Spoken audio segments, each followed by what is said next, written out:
making this video for the Ford F-150 forum that I'm currently a member of.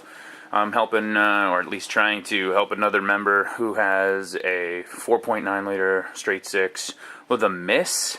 So I can't really time this because I don't know where the balancer mark is. I do see a machined U shape in the balancer, but it is nowhere near the timing mark on the passenger side of the vehicle. And the number one spark plug is not in the quote-unquote place where the book would have it. Not that that matters. But the engine does pull about 22 inches of vacuum. In a previous video, I found out that the throttle position sensor is completely hosed, so that needs to get replaced. That could also be part of the other members' problem, that the throttle position sensor is off and the computer doesn't know where it is, therefore generating a miss because of the amount of fuel that it's going to try to meter, or at least air anyway. I don't know what this 86 does, but the vehicle does start and run perfect. It did have some issues when I first got it. It would tick something crazy, and then I found that some of the spark plugs weren't really in that great a condition, so I did typical tune-up stuff. Found a bunch of air leaks, vacuum leaks, because it failed emissions, but I just figured I'd give you a quick video of how he starts up and runs, and starts great, runs great. Just got to figure out the timing mark before I go back and to try the emissions. I did replace the battery connections. The battery is a little too small for this vehicle. A couple other things, and obviously now I need a throttle position sensor, but just do a quick walk around. It's in the garage. It's like 8 degrees outside. I did rig up some a fan attached to one of those metal dryer hoses to get the exhaust gases out of the garage so I can keep the door and the heat on. So here we go.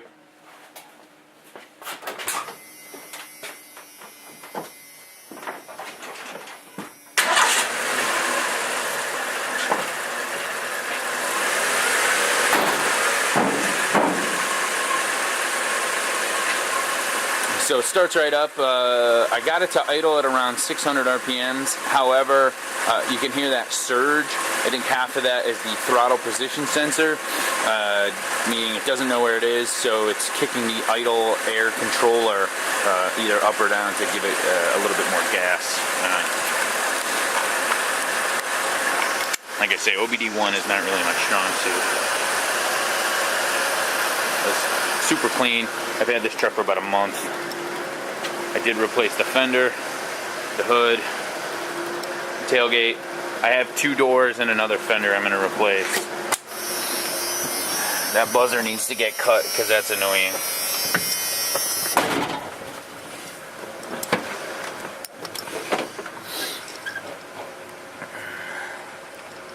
You can see it idles pretty well now. Sounds great. Everything's good. Oil pressure looks a little bit low, especially when it's really warmed up. But I think half of that is just that the engine has 110,000 miles on it, and I think it probably needs a thicker weight oil to boost pressure. Although I'm sure that the flow is fine. I'm not too worried about it. It's got your typical rat problems there. Fell out. The defrost was not working, and then yesterday I found that there was obviously a mouse nest or something in there, so I cleaned all that out with a vacuum cleaner and one of those picks, the grabber things. You can actually see it right there. It's got a light on the end of it. I got it at Harbor Freight, like $2. Worked pretty good. We just kept the vacuum cleaner in there and then pulled it out, so now we got a nice amount of heat popping out of there. Oh yeah, because this side of the windshield was fogging up like crazy. You couldn't even believe it. Now all 3 vents are working nicely. That's it.